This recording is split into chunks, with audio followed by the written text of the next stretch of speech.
Hello বন্ধুরা, তোমাদের সাথে একটু ছোট্ট একটু ব্লগ শেয়ার করছি। আমি মাছ রান্না করছি, রুই মাছ ফুলকপি দিয়ে, মাছের মাথা দিয়ে একটা মুড়ি ঘন্ট করবো, চাল ভিজিয়ে রাখছি। দেখো, তোমাদের সাথে একটু ছোট্ট শেয়ার করে নিচ্ছি। দেখো, এই যে মাছ ভাজা বসিয়েছি। জানি তোমরাও রান্না করতে পারো, আমি রান্না তোমাদের শেখাই না। আমার ভালো লাগে তোমাদের সাথে যেটা করি সেটাই তোমাদের সাথে একটু শেয়ার করি।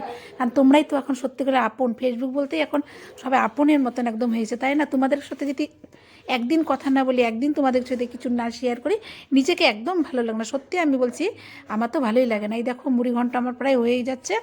একটু শর্টকাটে দেখাচ্ছি। তারপরে মাছের মাথাটাকে দিয়ে দিচ্ছি। তোমরাও তো এইভাবে করো না কীভাবে করো অবশ্যই কমেন্ট করে আমাকে জানাবে। আর আমার কথাগুলো যদি ভালো লাগে তোমরা আমাকে একটু কমেন্ট করবে, ভালো লাগে না খারাপ লাগে।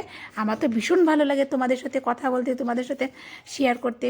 আর তোমাদের সবসময় তোমাদের লাইফে গিয়ে আমি যে তোমাদের অনুষ্ঠানে যাই, আমার তো ভীষণ মজা লাগে। সন্ধ্যাবাদ থেকে যাই, কিন্তু বেশি যেতে পারি না, মেয়ের পরীক্ষা। কিন্তু মেয়ের পরীক্ষা হলে আমি প্রতিজনের অনুষ্ঠানে আমি ঢুকে যাব। আমার ভীষণ ভালো লাগে তোমাদের সাথে গল্প করতে। আর আমরা 3 বোন আছি। 3 বোনকে তো তোমরা চিনে গেছো, যারা যারা আমাদের বন্ধু। আমরা 3 বোনই কিন্তু এই লাইনেই আছি। আমরা ফেসবুক 3 বোনই করি, 3 বোনই খুব মজা করি। আর তোমাদের যদি ভালো লাগে আমাদের 3 বোনের ভিডিওটিটা, তোমরা অবশ্যই কমেন্ট করবে, পাশে থাকবে, সাথে থাকে।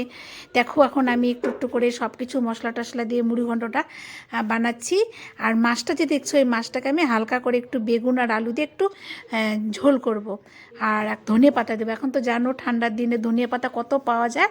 আর ধনে পাতা দিয়ে মাছ করলে খুব ভালো লাগে। আর আমি বড় মাছে সত্যি কথা বলতে পেঁয়াজ টেয়াজ অত পছন্দ করি না, আমি ধনে পাতা দিয়ে করি, আদা জিরা বাটা দিয়ে, ধনে পাতা দিয়ে।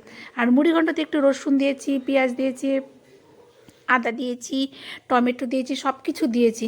আর এগুলো দেখছি, ওটা ছোটো ছোটো মাছ। ছোটো মাছটাকে তো তোমরা তো তোমাদের আগের ভিডিওতে দেখিয়েছি কিভাবে আমি রান্না করলাম, তাই না? তাহলে তোমরা আমার রান্নাগুলো দেখতে থাকো, ভালো লাগলে আমার পাশে থাকো। আর তোমাদের কোন কোন মাছ তোমরা ভালোবাসো, কোন কোন মাছ খেতে ভালোবাসো, অবশ্যই আমাকে কমেন্ট করবে। তোমাদের মাছ বেশি ভালো লাগে না মাংস বেশি ভালো লাগে? দেখো, আবার তার মধ্যে তোমাদেরকে আমি এটা হচ্ছে চিংড়ি, গলদা চিংড়ি নিয়ে এসছে। হ্যাঁ, আমার শোনার জন্য ও একটু চিংড়ি মাছ খেতে ভালোবাসে, কিন্তু সত্যি গলদা চিংড়ি তো ভালোবাসে না। তাহলে রাখছি, টাটা।